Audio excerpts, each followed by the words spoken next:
Jose Manalo, binasag ang katahimikan. Isiniwalat ang lihim sa Itbulaga at mga isyu.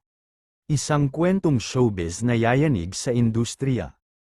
Matapos ang ilang buwang pananahimik, sa wakas ay binasag na ni Jose Manalo ang kanyang katahimikan hinggil sa mga kontrobersyang bumabalot sa longest-running noontime show na Itbulaga.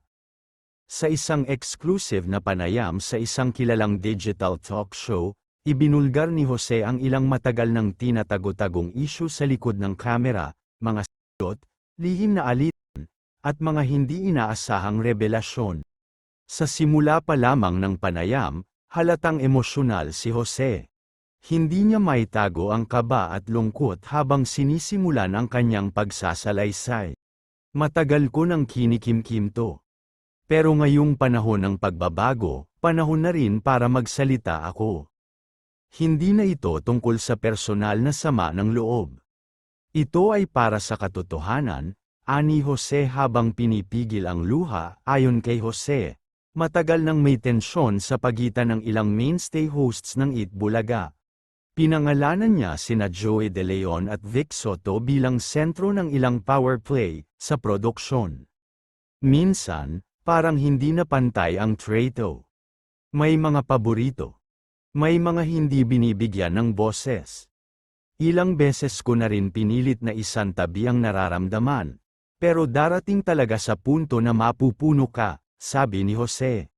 Ikinagulat ng marami ang pagbanggit niya ng mga palihim na pagpupulong, kung saan di umano'y pinagpaplanuhan kung sino ang iuurong, sino ang ipupush, at kung sino ang bibigyan ng pansin sa show.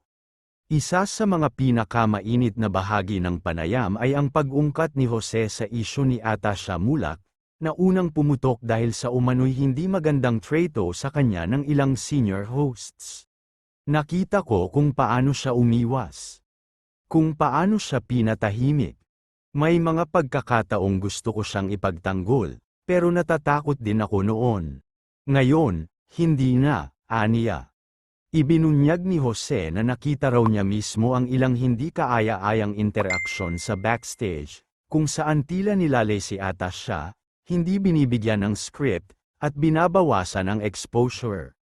Nakakahiya sa isang baguhang artista na pinapakita mong welcome siya sa TV, pero sa likod nito, parang pinaparamdam mong hindi siya kabilang.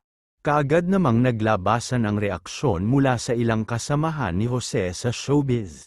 Sina Wally Bayola at Alan Kay ay nagpahayag ng suporta sa kanya sa pamamagitan ng social media, habang nananahimik pa rin sina Joey De Leon at Vic Soto. Nag-trending agad sa X, dating Twitter, ang hashtag #JaceRevealsTruth at #JusticeForAtasha, na umani ng libo-libong suporta mula sa netizens. Sa pagtatapos ng panayam, tinanong si Jose kung handa siyang harapin ang anumang backlash sa kanyang paglalantad. Kung ang kabayaran ng katotohanan ay paglayo sa show, tatanggapin ko. Mas mahalaga pa rin ang prinsipyo kaysa sa exposure. Hindi ako nagkulang bilang kaibigan, pero panahon na para pumili kung sino ang kakampihan mo, ang mali o ang tama. Sa kabila ng mga revelasyong ito, tahimik pa rin ang kampo ng Itbulaga at wala pang pormal na pahayag mula sa Tape Inc.